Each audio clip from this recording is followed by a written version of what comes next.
Good morning, everybody. What's going on? I've mentioned recently that I wanted to start getting into fitness content, and although I struggled with deciding where to start, if I've learned one thing over the course of the years, it's that 9 times out of 10, the hardest part is really just starting. You kind of just got to do it. So here we are. So right now, you guys are joining me on my post-gym walk. Just trying to get some more steps in, burn some more calories to, kind of free up some of my diet a bit, as is my thing, calories in, calories out. Don't know where you all are starting your level of understanding of how fitness and muscle gain and fat loss works, but pretty much the building blocks of losing weight, which is something that I'm kind of focused on right now, is the difference between your calories in, with food and drink, versus your calories out, which is just the basic calories that your body uses to live, to include things like breathing, your heartbeat, all that sort of stuff, along with your activity throughout the day. All right. So first off, my goals.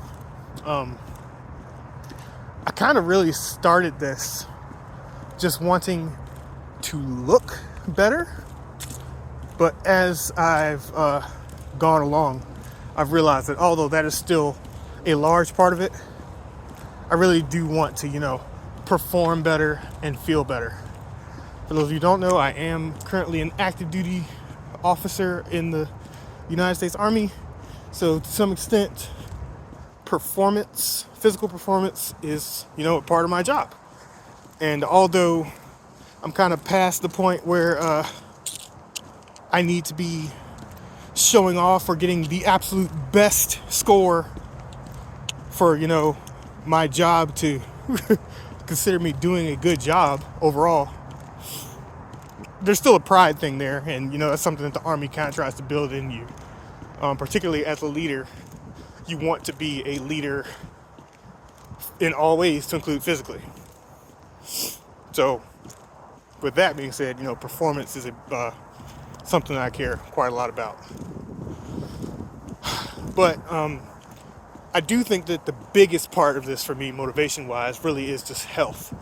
Because for a little bit there, primarily leading up to and shortly after the birth of our first son, I really let myself go to an extent. Not to an extent, I let myself go. I am about 5'8.5", currently about, let's say average, about 215 pounds. I had gotten up to, at most, like this was fairly extreme, but I'm pretty sure I stepped on the scale at one point and it said 240 pounds. And that's just not sustainable, not good. I felt like trash, I looked like trash, I performed like trash. Not okay. And it wasn't like a lot of muscle in there or anything. Let's see if I can find a picture or something to show. But yeah, shortly after the birth of our son, one day I was, up at about 4:30 in the morning. I found that I wasn't sleeping very well. And at the time I was playing Destiny 2 a lot. So I would just, wake up and play Destiny, because that was kind of my gaming time. I could get away with that because the rest of the day was spent with work and trying to provide my wife some reprieve from the baby when I got back home. So when they were both asleep in the morning, it was a good time for me to play video games and do something for me and for my mental health. One day I randomly decided, you know what? I'm going to go to the gym today instead. That was about April or May of last year. And ever since then, I've kind of made it a habit of being in the gym at 5 or 5:30 in the morning, usually, most days. And it's really become a habit. And I think that developing those habits really is the most important thing that you can do to start getting towards whatever your goals are. And we'll talk about, how to attack different goals and stuff. But straight up, forming habits is just the most important thing that you can do with anything. So I'm a firm believer that motivation, dedication, hoo-hoo, rah-rah, all that stuff is great. It's great to get you started, but you're simply, unless you're very special, do not have that working for you 100% all the time, every day. Habit, on the other hand, is way more powerful and sustainable over time. Like right now, I set my alarm for 5 o'clock, but I never make it to 5 o'clock. I'm always up shortly before 5, ready to get up, brush my teeth, do my hygiene, and take my butt to the gym. It's helpful. It's just, now at this point, because I have that healthy habit in place, it's much harder for me to not get up and go to the gym than it is for me to stay in bed. But yeah. Something I find myself thinking about right now is the concept of recomposition, which is, to my understanding, essentially losing fat and building muscle at the same time.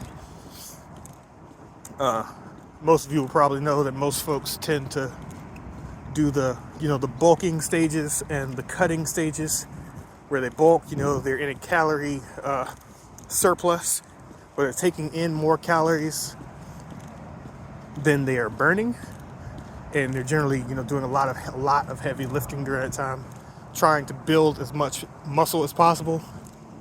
And that's when you see those guys, looking kind of fat jacked, like they're still, strong and everything, but they're fat. Because the most efficient way to build muscle is to also, you're going to build on some fat at the time as well. But then folks do the cutting phases, where they are in a sustained calorie deficit over time. And this is where they start to lose weight. Weight being both fat and muscle. And at that point, the weightlifting is really just trying to stem the tide of muscle loss while trying to lose as much fat as possible, so that they look good and aesthetic, shredded and all that eventually. And overall, that's really, for your aesthetics and probably functionally, it's the best way to go. That said, as a soldier who's trying to be a soldier for the long haul, recomposition and continued recomposition just strikes me as more lined up with the lifestyle that I need to live. That being, I need to be focused on performance while also maintaining a certain degree of my body fat, my aesthetics. We do have, height, weight, and taping, where they measure our body fat percentage, air quotes, because it is not a very accurate method of measuring our body fat percentage, but it's whatever. I say that to say, as someone who is way heavier to the point where I must be taped every time, I can't gain a lot of weight. I have to maintain a certain body fat percentage. Currently, by the Army standard, I'm 21%, and technically it's probably around there in actuality. But regardless, I say it to say that trying to be in a very slight calorie deficit while still working out very hard is kind of my method right now, particularly while it's cold. It's the start of winter here. I think that as it warms back up, I'll probably go into more of a cutting phase. Still probably not as aggressive as some of those folks try to do, because I want all of my changes and plans to be based around an overtime approach. Like right now, I'm at maintenance / very, very close to maintenance. Like definitely not trying to go over the amount of calories I use in a day. mostly trying to be slightly under, you know, lose a little bit of, hopefully lose a little bit of fat, but at the same time be building muscle. And I chalk a lot of that up to getting enough protein and, like I said, not eating crazy, trying to limit the processed foods and stuff. And of course, it won't be until around next summer that I actually see what the results of this look like, but I'm hopeful for that right now. I do think that I'm decently genetically predisposed to building muscle, and yeah, I'm thankful for that. At the same time, I'm curious to document the process of, you know, recomposition over time and show that, hey, whether or not, like, what type of results I can get focusing on something like that. But yeah, decided to share my fitness journey along with, you know, other things with you guys as we continue. I have a lot of plans for things that I want to do on this channel right now. And yeah, you guys take care.